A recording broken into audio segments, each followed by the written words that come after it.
What's good? It's a Boy Dude Reviews, and today we are reviewing X-Men Days.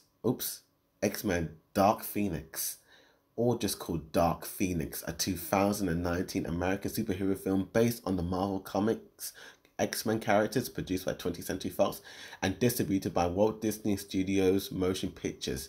It's the 12th film in the X-Men film series, a direct sequel to X-Men Apocalypse, and the 7th and final installment in the main 20th Century Fox X-Men film series. The film was written and directed by Simon Kinberg, and it is the first time Simon Kinberg has actually directed a feature film, and it stars an ensemble cast featuring James McAvoy, Michael Fassbender, Jennifer Lawrence, Nicholas Hoult, Sophie Turner, Ty Sheridan, Alexandra Shipp, and Jessica Chastain. And what is the film all about?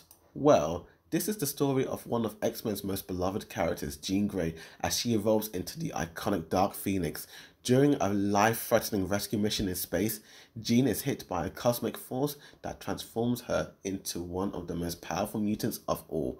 Wrestling with this increasingly unstable power, as well as her own personal demons, Jean spirals out of control, tearing the X-Men family apart and threatening to destroy the very fabric of our planet.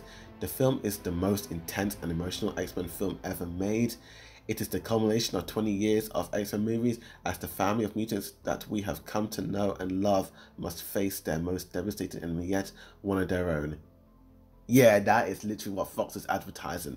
It is the most intense and emotional X-Men movie ever made? Really? It is the culmination of 20 years movies? Really? Are you kidding me? Did they actually really say that? Really? You're gonna be kidding me. And yeah, you can see where this movie review is gonna go. But before we go that, let's talk more about it and of the kind of production side of it. And after Days of Future Past erased the events of X-Men The Last Stand from the series timelines, Simon Kinberg expressed interest in a new adaptation of Chris Claremont and John Byrne's The Dark Phoenix saga, in a future film that would be more faithful than his previous attempts with The Last Stand, which was not well received. The new adaptation was confirmed as a follow-up to Apocalypse in 2016, and Simon Kinberg signed on to make his directorial debut in June 2017, when the majority of the cast was to return from Apocalypse. And the film was released in the US on June 7th, 2019, and the film has received I'm gonna say this, and I have to admit this film has received mixed to negative reviews. If anything, it has received mainly negative reviews. In fact, I'm just gonna say it, this film has received negative reviews all throughout. Critics describing the film as boring, criticizing the plot, character developments, although they praised Sophie Turner and James McAvoy's performances, and many viewed the film as a disappointment and anticlimactic conclusion to Fox's X-Men film series and the worst reviewed installment of the X-Men franchise according to Rotten Tomatoes. And what do I think of these opinions? Well, I have to admit I agree, and I agree even more. This movie wasn't just a disappointment, but it was an insult to the X-Men film franchise as a whole. And I could really rant on about how much I really felt like this was a wrong step, a really wrong step. But before I talk about that, let's talk about the positives first. And the positives, as I said, Sophie Turner's performance as Jean Grey. I have to admit, when I first saw her in Apocalypse, I wasn't too crazy about Sansa Stark as Jean Grey, because Sansa Stark looks nothing like Famke Janssen. Her face and Famke, okay, they're the same height, I would say, but they have different heads. Like, Famke Janssen's face is so long, Sophie Turner's face is very round, and I can't buy the fact that she's gonna look like Jean Grey of the future in Famke Janssen's body. It's like that they are two different people. It's like they are two different people. They do not look the same. But this is a different interpretation of Jean Grey. So I was like, okay, I'm gonna just let bygones be bygones. I'm just gonna roll with it, to be honest with you. And she really does a much better performance in this film than she did in the previous film. I really do like her portrayal as this young Jean Grey. And yeah, she really does do the whole thing with the Phoenix, and I think she did a really good job as it. Michael Fassbender as Magneto, you can never go wrong with this dude. He's always gonna really give it his all, give it his best. I love this dude as this character. James McAvoy as Professor X, he always knocks it out of the park. And Nicholas Hoult as the Beast, amazing. I really do like it. I still, up to now, I do like Try Sheridan as the young Scott Summons, aka Cyclops, and I also do like the girl who plays Storm. I don't even know her name, to be honest with you. Oh, Alexandra Shipp as Aurora Monroe. I think she did a pretty good job as Storm. And Evans Peters as Quicksilver, he will always be awesome, to be honest with you. And they all did a really good job, to be honest with you. And the visual effects at times, I have to admit, it was really good. I did like some of the shots where Jean's like kind of destroying stuff up with her Dark Phoenix power. It looked pretty sick, I have to admit. And also, the first 20 minutes of this film really does feel great, I have to admit. And there's that one train sequence that is pretty sick. It's kind of directed pretty nicely. It's shot really well. And that's where we come straight to negatives. I'm not even talking mixed aspects. I'm talking straight negatives. If I'm to talk mixed, I'm going to tell you two things. Jennifer Lawrence's performance is mixed because she really performed the heck out of Mystique in the first two of the new X-Men films, First Class and Days of Future Past. She did so well. I really liked her performance. She was actually one of the best parts of those films. And after Days of Future Past, I feel like she just got bored with the role, and Apocalypse, she was just so bored throughout. And this film, she is just dying to just not be in this film anymore. And yeah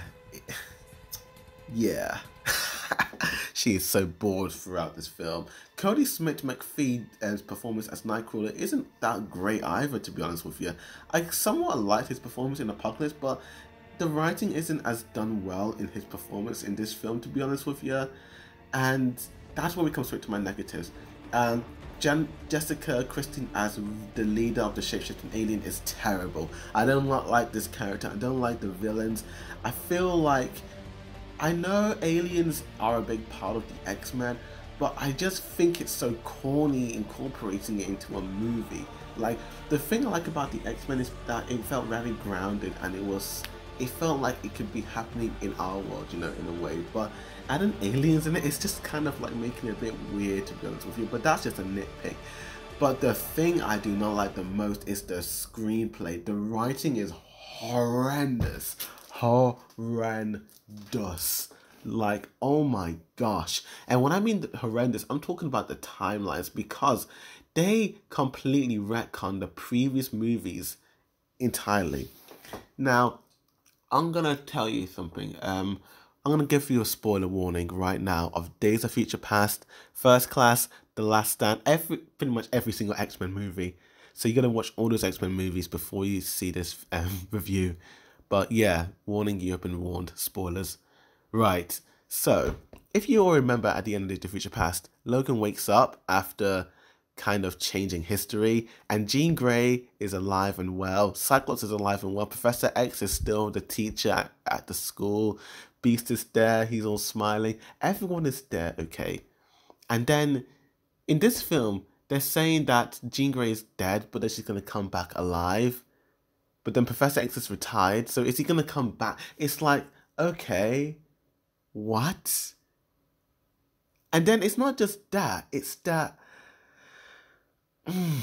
if this is the direction they're going to go with in terms of the X-Men, then this is doing their own thing. This is setting a new timeline. Like the timeline that Logan waked up in, I think it's just a dream now, because this is just completely different now. This is like a completely new timeline. They completely retconned the previous movies entirely. Also, I don't get why they want to set these movies every decade. The first two X-Men movies, okay, I can kind of see 10 years apart, you don't look that much different, fair enough. But why was Apocalypse set 10 years later? Why couldn't it have been set 5 years later? Or 4 years later, you know? Why did he have to set it so far apart from one another? Because all these casts, think about it. James McAvoy's character as Professor X, he's 23 in the First Class movie, and that's set in 1962. Then in 1972, he's meant to be 32. Yeah, fair enough, he looks like a 32-year-old in that film. But then in 1982, he's meant to be 43, I think. And he's still looking young. And now in the 90s, he's meant to be in his 50s. And he still looks like a high school student. Like, what the heck? But even Eric, who's older than Professor X, he's 28 in like the first film. So by Apocalypse, he's meant to be 48. That means in this film, he's nearly 60 years old. And he looks like a 20-year-old. That is just messed up. What is wrong with the timeline? Beast, I can kind of...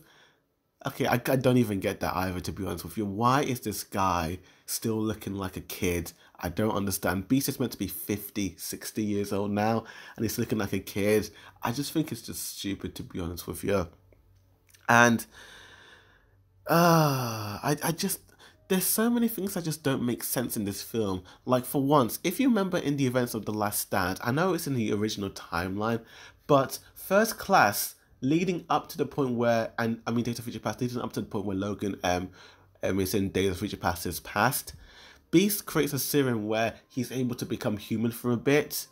But in Last Stand, they find a cure, and Beast is just surprised to see his human hand. So, did he not create the serum in The Last Stand? It's so confusing, and it's just so messed up, to be honest with you.